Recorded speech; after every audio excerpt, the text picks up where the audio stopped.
Next, we are moving on to Gooseberries, written by Anton Chekhov. Read and reflect. Chekhov's Gooseberries is a story of two brothers who pursue happiness in their own ways. The story provides ample opportunities to examine critically the ways they have chosen. The extent to which they attain their goals is also worth considering. From early morning, the sky had been overcast with clouds. The day was still cool and wearisome. As usual on grey dull days when the clouds hang low over the fields and it looks like rain, which never comes. Ivan Ivanich, the veterinary surgeon, and Birkin, the schoolmaster, were tired of walking and the fields seemed endless to them.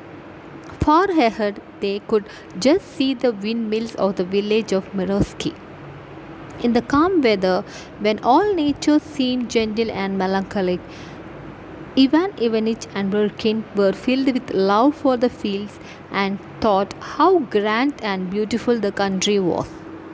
Last time, when we stopped in Prokofy's shed, said Birkin, you were going to tell me a story. Yes, I wanted to tell you about my brother. Ivan Ivanich took a deep breath and lightened his pipe before beginning his story. But just then the rain began to fall, and in about 5 minutes it came pelting down and showed no signs of stopping. We ought to take shelter, said Birkin. Let us go to Alokin's. It is close by. Very well. They took a shortcut over a stubble field until they came to the road. Soon they came to a wide road with a mill and a wide bathing shed. It was Sofino where Alokin lived. The mill was working, drowning the sound of the rain. It was wet, muddy, and unpleasant, and Ivan Ivanich and Birkin felt wet and uncomfortable through and through. Their feet were tired with walking in the mud. In one of the barns, a winnowing machine was working, sending out clouds of dust. On the threshold stood Alokin himself, a man of about 40, tall and stout, with long hair, more like a professor or a painter than a farmer. He was wearing a grimy white shirt and rope belt and pants instead of trousers, and his boots were covered with mud and straw. His nose and eyes were black with dust. He recognized Ivan Ivanich and was apparently very pleased. Please, gentlemen, he said, go to the house. I will be with you in a minute. The house was large and two-storied. Alokin lived downstairs in two altered rooms with little windows. Ivan Ivanich and Birkin were received by a chambermaid. You cannot imagine how glad I am to see you, gentlemen, said Alokin, coming after them into the hall. I never expected you. Pelangia, he said to the maid, give my friends a change of clothes, and I will change too. But I must have a bath. I haven't had one since the spring. Wouldn't you like to come to bathing shed? And meanwhile our things will be got ready. Alokin led his guest to the bathing shed. Yes, he said, it's long time since I had a bath. My bathing shed is all right, as you see. My father and I put it up, but somehow I have no time to bathe. He sat down on the step and lathered his long hair and neck, and the water around him became brown. Ivan Ivanich came out of the shed, plunged into the water with a splash, and swam around about in the rain, flapping his arms and sending waves back. He swam out to the middle of the pool and dived, trying to reach the bottom. Ah, how delicious! He shouted in his glee. How delicious! Birkin and Lokin were already dressed and ready to go, but he kept on swimming and diving. Delicious, he said. Too delicious. You have had enough, shouted Birkin. They went to the house, and only when the lamp was lit in the large drawing room upstairs, and Birkin and Ivan Ivanich, dressed in silk dressing gown and warm slippers, lounged in chairs, and Alokin himself, washed and brushed in a new frock coat, paced up and down, did Ivan Ivanich begin his story. We are two brothers, he began. I, Ivan Ivanich, and Nikolai Ivanich, 2 years younger. I went in for study and became a veterinary surgeon, while Nikolai was at Exchequer Court when he was 19. Our father, Shimsa Himalitsky, was a cantonist, but he died with an officer's rank and left us his title of nobility and small estate. After his death, the estate went to pay his debt. However, we spent our childhood there in the country. We were just like peasant children, spent days and nights in the fields and the woods, mended the houses, barked the lime trees, fished, and so on. And once a man has fished or watched the thrushes hovering in flocks over the village in the bright, cool autumn days, he can never really be a townsman, and to the day of his death, he will be drawn to the country.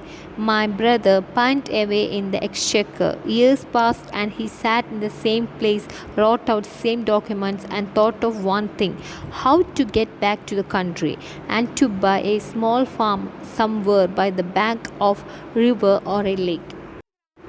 He was a good fellow and I loved him, but I never sympathized with the desire to shut oneself up on one's own farm. It's a common saying, underline it, that a man needs only 6 feet of land, but surely a corpse wants that, not a man. To leave town and struggle and swim of life and go and hide yourself in a farmhouse is not a life, it's egoism, laziness. My brother Nikolai, sitting in his office, would dream of eating out in the open air, and of sleeping in the sun, and of sitting for hours together on a seat by the gate and gazing at the field and the forest. Books on agriculture and the hints on almanac were his joy, his favorite spiritual food, underlined. And he liked reading newspapers, but only the advertisement of land to be sold with a farmhouse, river, garden, mill, and mill pond. And he would dream of garden walls, flowers, fruits, nest, carp in the pond, don't you know? And all the rest of it. These fantasies of his used to vary according to the advertisement he found, but somehow there was always a gooseberry bush in every one. Not a house, not a romantic spot could he imagine without its gooseberry bush. Country life has advantages, he used to say. You sit on the veranda, drink tea, and your ducklings swim on the pond, and everything smells good, and there are gooseberries. He used to live meagerly and never had enough to eat and drink, dressed God knows how exactly like a beggar, and always saved and put his money into the bank. He was terribly stingy. It used to hurt me to see him, and I used to give him money to go away for a holiday, but he would put that way too. Once a man gets a fixed idea, there's nothing to be done. Years passed. He completed his 40th year and was still reading advertisement in the paper and saving up his money. Then I heard he was married, still with the same idea of buying a farmhouse with a gooseberry bush. He married an elderly, ugly widow, underline it, not out of any feeling for her, but because she had money. With her, he still lived stingily, kept her half starved, and put the money into the bank in his own name. Money, like vodka, can play queer tricks with a man. Underline it's very important. After the death of his wife, Ivan Ivanich continued, after a long pause, my brother began to look out for an estate through an agent. My brother Nikolai raised a mortgage and bought 300 acres with a farmhouse, a cottage, and a park, but there was no orchard, no gooseberry bush, no duck pond. There was a river, but the water in it was coffee colored because the estate lay between a brickyard and gelatin factory. But my brother Nikolai was not worried about that. He ordered 20 gooseberry bushes and settled down to a country life. Last year, I paid him a visit. I thought I would go and see how things were with him. In his letters, my brother called his estate Shimbasho Corner or Himaletsky. I arrived at Himaletsky in the afternoon. It was hot. There were ditches, fences, hedges, rows of young fir trees everywhere, and there was no telling how to cross the yard or where to put your horse. I went to the house and was met by a red haired dog as fat as a pig. He tried to bark but felt too lazy. Out of the kitchen came the cook, barefooted and also as fat as a pig, and said that the master was having his afternoon rest. I went in to my brother and found him sitting on his bed with his knees covered with a blanket. He looked old, stout, flabby. His cheeks, nose, and lips were pendulous, and I half expected him to grunt like a pig. We embraced and shed a tear of joy and also a sadness to think that we had once been young, but were now both going grey and nearing death. He dressed and took me to his estate. Well, how are you getting on? I asked. All right, thank God, I'm doing very well. He was no longer the poor, tired official, but a real landowner and a person of consequence. And like a good landowner, he looked after his soul and did good works pompously, never simply. What good works? He cured the peasants of all kinds of diseases with soda and castor oil, and on his birthday he would have a Thanksgiving service held in the middle of the village and would treat the peasants to half a bucket of vodka, which he thought the right thing to do. Ah, these horrible buckets of vodka. But my point does not concern him so much as myself. I want to tell you what a change took place in me in those few hours while I was in his house. In the evening, while we were having tea, the cook laid a plateful of gooseberries on the table. They had not been bought, but were in his own gooseberries, plucked for the first time since the bushes were planted. Nikolai Ivanich laughed with joy, and for a minute or two he looked in silence at the gooseberries with tears in his eyes. He could not speak for excitement, then put one into his mouth, glanced at me in triumph, like a child at last being given its favorite toy, and said, "How good they are!" He went on eating greedily and saying all the while, "How good they are! Do try one." It was hard and sore, but I saw a happy man, one whose dearest dream had come true, who had attained his goal in life, who had got what he wanted and was pleased with his destiny and with himself.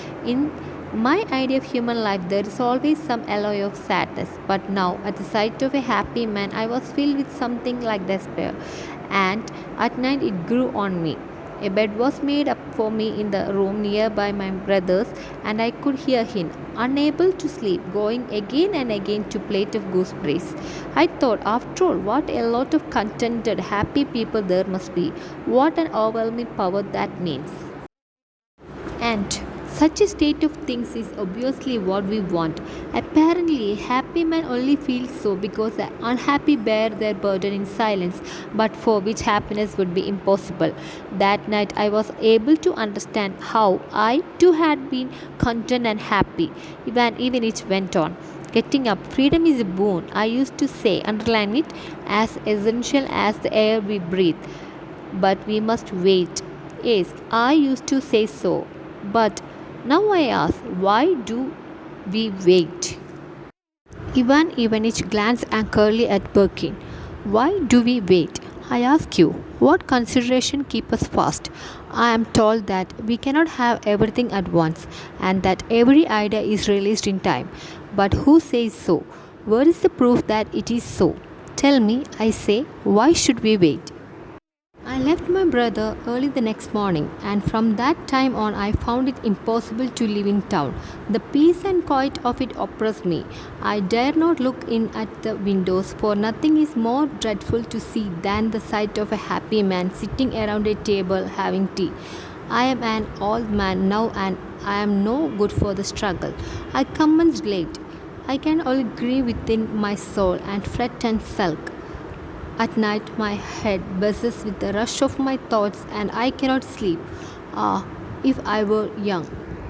Pavel Konstantin, he said in a voice of entreaty, don't be satisfied. Don't let yourself be lulled to sleep.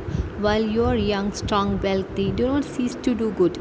Happiness does not exist, nor should it. And if there is any meaning or purpose in life, they are not in our petty little happiness, but in something reasonable and grand. Do good.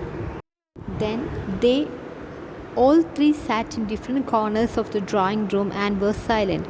Even his story had satisfied neither Birkin nor Alokin. It was tedious to hear the story of a miserable official who ate gooseberries. Somehow they had a longing to hear and to speak of charming people and of women, and the mere fact of sitting in the drawing room was much better than any story. Alokin wanted very much to go to bed. He had to get up for his work very early, about 2 in the morning, and now his eyes were closing. However, it's time to go to bed, said Birkin, getting up. I will wish you good night. Alokin said good night and went downstairs and left his guest. Each had a large room with an old wooden bed and carved ornaments. Ivan Ivanitch undressed in silence and lay down. God forgive me, a weak sinner, he murmured as he drew the clothes over his head. The rain beat against the windows all night long. നമുക്ക് വേണമെങ്കിൽ story within A story എന്ന് പറയാനായിട്ട് സാധിക്കും. കാരണം എന്താണെന്ന് വെച്ച് കഴിഞ്ഞിട്ടുണ്ടെങ്കിൽ ഈ കഥയുടെ ഉള്ളിൽ വേറൊരു കഥ ഒളിഞ്ഞു കിടപ്പുണ്ട്. അപ്പോൾ ആ കഥ പറയുന്നതായിട്ടാണ് ഇതിൽ കാണിക്കുന്നത്. പിന്നെ ഒരു മനുഷ്യൻ്റെ സ്വപ്നത്തെ പറ്റിയാണ് ഈ കഥയിൽ ഉടനീളം പറയുന്നത്.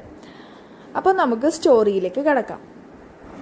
1898 ആൻറ്റൺ ചെക്കോവ് പബ്ലിഷ് ചെയ്തിട്ടുള്ള ഷോർട്ട് സ്റ്റോറി കളക്ഷനിൽ ഉൾപ്പെട്ടിട്ടുള്ളതാണ് ഈ ഗൂസ്ബെറീസ് എന്ന് പറയുന്ന സ്റ്റോറി. അപ്പോൾ ഒറ്റ നോട്ടത്തിൽ ഈ കഥ എന്താണെന്ന് പറഞ്ഞു കഴിഞ്ഞിട്ടുണ്ടെങ്കിൽ, ഇവാൻ ഇവാനിച്ച് എന്ന് പറയുന്ന ഒരു മനുഷ്യൻ തൻ്റെ 2 സുഹൃത്തുക്കളോടൊപ്പം അവധിക്കാലം ചെലവഴിക്കുകയാണ്. അതിനിടയിൽ അയാൾ ആ കൂട്ടുകാരോട് നിക്കോളായി, തൻ്റെ സഹോദരനായ നിക്കോളായുടെ ഒരു കഥ പറയുന്നതായിട്ടാണ് കാണിക്കുന്നത്. അപ്പോൾ നേരത്തെ ഞാൻ പറഞ്ഞതുപോലെ ഇത് എന്ന് പറയുന്നത് ഒരു സ്റ്റോറി വിതിൻ എ സ്റ്റോറിയാണെന്ന് പറയാം. അപ്പോൾ നമ്മൾ ഈ കാണുന്ന ഗൂസ്ബെറീസ് എന്ന് പറയുന്ന കഥയ്ക്കുള്ളിൽ ഇവാൻ ഇവാനിച്ച് പറയുന്ന വേറെ ഒരു സ്റ്റോറി ഉൾക്കൊണ്ടിട്ടുണ്ടെന്നർത്ഥം. ഇവാൻ ഇവാനിച്ച് എന്ന് പറയുന്ന വ്യക്തി ഒരു മൃഗ ഡോക്ടറാണ്. അതുപോലെ തന്നെ ഇവാൻ ഇവാനിച്ചിൻ്റെ സുഹൃത്തുക്കളായ ബുർക്കിൻ ഒരു ഹൈസ്കൂൾ അധ്യാപകനും, അതുപോലെ തന്നെ അലിയോഖിൻ എന്ന് പറയുന്ന ഒരു സുഹൃത്ത് ഒരു ഭൂ ഉടമയുമാണ്, അതായത് ലാൻഡ് ഓണറാണെന്നർത്ഥം. അപ്പോൾ ഇവരുടെ കഥയാണ് ഇത് മെയിനായിട്ട് പറയുന്നത്. അപ്പോൾ ഈ ഇവാൻ ഇവാനിച്ചും ബുർക്കിനും വഴി കൂടെ നടന്നു പോകുന്ന സമയത്ത് മഴയിൽ നിന്ന് രക്ഷപ്പെടാനായിട്ട് അവരുടെ സുഹൃത്തായ അലിയോഖിൻ്റെ വീട്ടിലേക്ക് കയറി ചെല്ലുകയാണ്. ഈ അലിയോഖിൻ എന്ന് പറയുന്ന വ്യക്തി വളരെ ചെറുപ്പക്കാരനും അവിവാഹിതനും അതുപോലെ തന്നെ കഠിനാധ്വാനിയൊക്കെ ആയിട്ടുള്ള ഒരു മനുഷ്യനാണ്. അപ്പോൾ ഈ അലിയോഖിൻ്റെ വീട്ടിൽ എത്തിക്കഴിഞ്ഞതിന് ശേഷം അവർ 3 പേരും കൂടെ കുളിക്കാനായിട്ട് നദിക്കരയിലേക്ക് പോവുകയാണ്. നദിക്കരയിൽ നിന്ന് തിരിച്ചെത്തിയതിന് ശേഷം അവർ 3 പേരും ചായ കുടിക്കുന്നതിനിടയിൽ ഇവാൻ ഇവാനിച്ച് ഒരു രസകരമായിട്ടുള്ള അല്ലെങ്കിൽ വിചിത്രമായിട്ടുള്ള ഒരു കഥ അലിയോഖിനോടും ബുർക്കിനോടും പറയുകയാണ്. ഈ കഥ എന്ന് പറയുന്നത് നിക്കോളായ് ഇവാനിച്ച്, അതായത് ഇവാൻ ഇവാനിച്ചിൻ്റെ സഹോദരനായ നിക്കോളായ് ഇവാനിച്ചിൻ്റെ ജീവിതത്തെക്കുറിച്ചുള്ളൊരു കഥയാണ്. നിക്കോളായ് ഇവാനിച്ച് ഒരു വലിയ നഗരത്തിൽ ജോലിക്ക് കയറിയത് അദ്ദേഹത്തിൻ്റെ 19-ാം വയസ്സിലായിരുന്നു. അതും ക്ലർക്കായിട്ടാണ് ജോലിക്ക് കയറിയത്. നിക്കോളായും ഇവാനും വളർന്നത് മുഴുവൻ അവരുടെ നാട്ടിൻ പുറത്താണെങ്കിലും അവരുടെ വീട്ടിലെ കടമൊക്കെ വീട്ടാൻ വേണ്ടിയിട്ട് കുടുംബഭൂമി വിൽക്കേണ്ടതായിട്ട് വന്നു. ഈ നിക്കോളായ് ഇവാനിച്ച് ജോലി ചെയ്യുന്നത് നഗരപ്രദേശത്താണെന്ന് പറഞ്ഞിരുന്നല്ലോ. പക്ഷെ ആ ഒരു ജീവിതം നിക്കോളായ്ക്ക് ഒരിക്കലും സഹിക്കാൻ പറ്റാത്ത ഒരു ജീവിതമായിരുന്നു. അദ്ദേഹത്തിന് ഒട്ടും ആഗ്രഹമില്ലാത്തൊരു ജീവിതമായിരുന്നു. അതുകൊണ്ട് തന്നെ അദ്ദേഹം പൈസ സ്വരുക്കൂട്ടിയിട്ട് ഒരു ചെറിയ ഭൂമി വാങ്ങിച്ച്, അതും ഗൂസ്ബെറീസും മറ്റ് പ്ലാന്റ്സും ഒക്കെ വളർത്താൻ പറ്റുന്ന ഒരു ഭൂമി വാങ്ങിക്കാനായിട്ട് അദ്ദേഹം പ്ലാൻ ചെയ്തു. ഈ ഒരു പ്ലാനിങ്ങിന് ശേഷം ഉള്ള ദിവസങ്ങൾ മുഴുവൻ അദ്ദേഹം കണ്ടുകൊണ്ടിരുന്നത് അദ്ദേഹം ഭാവിയിൽ താമസിക്കാൻ പോകുന്ന ആ സ്ഥലത്തെക്കുറിച്ചും അവിടെ എന്തൊക്കെ ചെയ്യണം എന്ന കാര്യങ്ങളെക്കുറിച്ചുമാണ്. ഓരോ ദിവസവും അദ്ദേഹം കഴിച്ചു കൂട്ടിയത് അദ്ദേഹം വാങ്ങിക്കാൻ പോകുന്ന ആ തോട്ടത്തെക്കുറിച്ചായിരുന്നു. അദ്ദേഹം അവിടെ എന്തൊക്കെയാണ് വേണ്ടത്, എവിടെയൊക്കെ എന്തൊക്കെ നട്ടുപിടിപ്പിക്കണം എന്നൊക്കെ അദ്ദേഹം നേരത്തെ കൂടി ചിന്തിച്ചിരുന്നു. പ്രധാന കെട്ടിടം എവിടെയാണ് വേണ്ടത്, അല്ലെങ്കിൽ താറാവ് കുളം എവിടെയാണ് വേണ്ടത്, താൻ സ്വയം നട്ടുപിടിപ്പിച്ച ക്യാബേജിൽ നിന്ന് ഉണ്ടാക്കുന്ന സൂപ്പ് എങ്ങനെ കഴിക്കും, നെല്ലിക്ക കുറ്റിക്കാടുകൾ എവിടെ നട്ടുപിടിപ്പിക്കും എന്നൊക്കെ അദ്ദേഹം ചിന്തിച്ചു വെച്ചിരുന്നു. ഓരോ ദിവസവും അദ്ദേഹം സ്വപ്നം കണ്ടുകൊണ്ടിരുന്നത് അദ്ദേഹം വാങ്ങിക്കാൻ ഉദ്ദേശിക്കുന്ന ആ പ്ലോട്ടിൽ എവിടെയൊക്കെ സ്ഥാപിക്കണം എന്നതിനെക്കുറിച്ചായിരുന്നു. അദ്ദേഹം വാങ്ങിക്കുന്ന ആ പ്ലോട്ടിൽ എവിടെയാണ് പ്രധാന കെട്ടിടം വേണ്ടത്, അതുപോലെ തന്നെ താറാവുകൾക്ക് വേണ്ടി കുളം എവിടെയാണ് വേണ്ടത്, അല്ലെങ്കിൽ താൻ നട്ടുപിടിപ്പിച്ച ക്യാബേജിൽ നിന്നുണ്ടാക്കിയ സൂപ്പ് കഴിക്കുന്നതിനെക്കുറിച്ചും, അതുപോലെ തന്നെ നെല്ലിക്ക കുറ്റിക്കാടുകൾ എവിടെ നട്ടുപിടിപ്പിക്കണം എന്നതിനെക്കുറിച്ചൊക്കെ അദ്ദേഹം നേരത്തെ കൂട്ടി ചിന്തിച്ചിരുന്നു. പക്ഷേ ഈ കാര്യങ്ങളൊന്നും തന്നെ നിക്കോളയുടെ സഹോദരനായ ഇവാൻ ഇവാനിച്ചിന് താല്പര്യമില്ലാത്ത കാര്യങ്ങളായിരുന്നു. അദ്ദേഹം ചിന്തിച്ചിരുന്നത് മറ്റൊരു രീതിയിലാണ്. ആദ്യം ഒരു മനുഷ്യൻ ചെയ്യേണ്ടത് എന്താണെന്ന് ചോദിച്ചു കഴിഞ്ഞിട്ടുണ്ടെങ്കിൽ വേൾഡിലേക്ക് ഇറങ്ങി ചെല്ലുക, സമൂഹത്തിൽ സജീവമാകുക, ഇതൊക്കെയായിരുന്നു അദ്ദേഹത്തിൻ്റെ തോട്ട്സ് എന്ന് പറയുന്നത്. അപ്പോൾ നിക്കോള ഇവാനിച്ച് തൻ്റെ സ്വപ്നം സാക്ഷാത്കരിക്കാൻ വേണ്ടിയിട്ട് വളരെ പിശുക്കനായിട്ട് മുന്നോട്ട് ജീവിതം നയിച്ചുകൊണ്ടിരുന്നു. അപ്പോൾ ഭൂമി വാങ്ങുക എന്ന തൻ്റെ സ്വപ്നം സാക്ഷാത്കരിക്കാൻ വേണ്ടിയിട്ട് പിശുക്കിനോടൊപ്പം തന്നെ 40-ാം വയസ്സിൽ അദ്ദേഹം ഒരു കല്യാണം കഴിക്കുകയാണ്. ആ വിവാഹം ചെയ്യുന്ന ആ സ്ത്രീ എന്ന് പറഞ്ഞു കഴിഞ്ഞിട്ടുണ്ടെങ്കിൽ വളരെ ധനികയായ, വളരെ പ്രായമേറിയ, അതുപോലെ തന്നെ കാണാൻ ഒട്ടും ഭംഗിയില്ലാത്ത ഒരു വിധവയായിട്ടുള്ളൊരു സ്ത്രീയാണ് കല്യാണം കഴിക്കുന്നത്. കല്യാണത്തിന് ശേഷവും അയാളുടെ സ്വഭാവത്തിന് യാതൊരുവിധ മാറ്റവും വരുന്നില്ല. ഈ സ്ത്രീക്ക് ഒരു പരിഗണന നൽകുകയോ അവർക്ക് മര്യാദയ്ക്കുള്ള ഭക്ഷണം നൽകുകയോ ഒന്നും തന്നെ നിക്കോളായി ചെയ്യുന്നില്ല. അങ്ങനെ ഒരു 3 വർഷത്തിന് ശേഷം നിക്കോളയുടെ ഭാര്യ മരിച്ചു പോവുകയാണ്. ഈ മരണത്തിന് ശേഷം അദ്ദേഹം എന്താണ് ആദ്യം ചെയ്യുന്നതെന്ന് പറഞ്ഞിട്ടുണ്ടെങ്കിൽ നിക്കോളായി 3 ഏക്കർ വാങ്ങുകയാണ് ചെയ്യുന്നത്. അദ്ദേഹത്തിൻ്റെ ഗ്രാമത്തിലൊരു 3 ഏക്കർ വാങ്ങുകയാണ്. തൻ്റെ സ്വപ്നം സാക്ഷാത്കരിക്കാൻ വേണ്ടിയിട്ട് അദ്ദേഹം ആരംഭിച്ചിരിക്കുന്നു. പക്ഷേ ചില പ്രശ്നങ്ങൾ ആ ഒരു എസ്റ്റേറ്റിനുണ്ടായിരുന്നു. എന്താണെന്ന് വെച്ച് കഴിഞ്ഞാൽ അദ്ദേഹത്തിൻ്റെ സ്വപ്നത്തിലുണ്ടായിരുന്ന തരത്തിലുള്ള ഒരു കുളമോ അല്ലെങ്കിൽ നെല്ലിക്കയുടെ ചെടിയോ ഒന്നും തന്നെ ഈ ഒരു എസ്റ്റേറ്റിൽ ഉണ്ടായിരുന്നില്ല. മാത്രമല്ല അദ്ദേഹത്തിൻ്റെ ആഗ്രഹത്തിനൊത്ത് ഒരു നദി അവിടെ ഉണ്ടായിരുന്നെങ്കിലും അതിൻ്റെ ഒരു വശത്ത് ഫാക്ടറിയും മറുവശത്ത് ചൂളയും ഉണ്ടായിരുന്നതിനാൽ അവിടുത്തെ വെള്ളം മലിനമായിട്ടുള്ള വെള്ളമായിരുന്നു. അപ്പോൾ ഇങ്ങനെയൊക്കെ ആണെങ്കിലും നിക്കോള ഇവാനിച്ച് അദ്ദേഹം ആഗ്രഹിച്ചതുപോലുള്ള ഒരു ജീവിതം തുടങ്ങാനായിട്ട് സ്റ്റാർട്ട് ചെയ്യുകയാണ്. അദ്ദേഹം അവിടെ അദ്ദേഹത്തിൻ്റെ ആഗ്രഹത്തിനൊത്ത് നെല്ലിക്ക കുറ്റിക്കാടുകൾ നട്ടുപിടിപ്പിച്ച് അവിടെ സ്ഥിരതാമസമാക്കുകയാണ് ചെയ്യുന്നത്. അപ്പോൾ അങ്ങനെ ഇരിക്കുമ്പോൾ ഒരു ദിവസം ഇവാൻ ഇവാനിച്ച് നിക്കോളായ് ഇവാനിച്ചിൻ്റെ വീട് സന്ദർശിക്കാനായിട്ട് തീരുമാനിക്കുകയും അവിടെ എത്തുകയും ചെയ്യുന്നു. അപ്പോൾ നിക്കോളായുടെ കുശലിക്കാരനായിട്ടുള്ള ഒരു വ്യക്തി 2 പ്ലേറ്റ് നിറയെ പുതിയ നെല്ലിക്ക കൊണ്ടുവന്ന് ഇവരുടെ മുമ്പിൽ വെക്കുകയാണ്. അപ്പോൾ അത് ഭക്ഷിച്ചിട്ട് നിക്കോളായ് ഇവാനോട് പറയുകയാണ് അവ വളരെ രുചികരമായിട്ടിരിക്കുന്നുവെന്ന്. പക്ഷേ ഇവാൻ ഇവാനിച്ചിന് അത് തീരെ ഇഷ്ടമായില്ല. കാരണം എന്താണെന്ന് വെച്ചാൽ അത് വളരെ കട്ടിയുള്ളതും കയ്പുള്ളതുമായിട്ടുള്ള ഒരു നെല്ലിക്കയായിരുന്നു എന്നാണ് അദ്ദേഹത്തിൻ്റെ അഭിപ്രായം. നിക്കോളായ് അവൻ്റെ ജീവിതം പാഴാക്കിയതായിട്ടാണ് ഇവാൻ ഇവാനിച്ചിന് തോന്നിയിട്ടുള്ളത്. കഥയുടെ അവസാന ഭാഗത്ത് ഇവാനിച്ച് അലിയോഖിനോട് ഒരു ഉപദേശ രൂപത്തിൽ പറഞ്ഞു കൊടുക്കുകയാണ്, വെറുതെ കൃഷി ചെയ്ത് സമയം പാഴാക്കാതെ എന്തെങ്കിലും നല്ലതൊക്കെ ചെയ്യാനായിട്ട് പറഞ്ഞു കൊടുക്കുകയാണ്. ബുർക്കിനും അലിയോഖിനും ഈ കഥയൊക്കെ കേട്ടതിന് ശേഷം അവർ രണ്ടുപേരും ചിന്തിക്കുകയാണ് ഇവാനിച്ചിൻ്റെ കഥ വളരെ വിരസമായിട്ടാണ് അവർക്ക് തോന്നുന്നത്. ഇവാൻ ഇവാനിച്ചിൻ്റെ ആ ഒരു കഥ ഒട്ടും തന്നെ ഇൻട്രസ്റ്റിംഗ് ആയിരുന്നില്ല ബുർക്കിനും അലിയോക്കിനും. അവർ കേൾക്കാൻ ഇഷ്ടപ്പെട്ടിരുന്നത് എലഗൻ്റ് ആയിട്ടുള്ള വ്യക്തികളുടെയോ അല്ലെങ്കിൽ അതിസുന്ദരിയായിട്ടുള്ള സ്ത്രീകളുടെയോ കഥ കേൾക്കാനായിരുന്നു അവർക്കിഷ്ടം.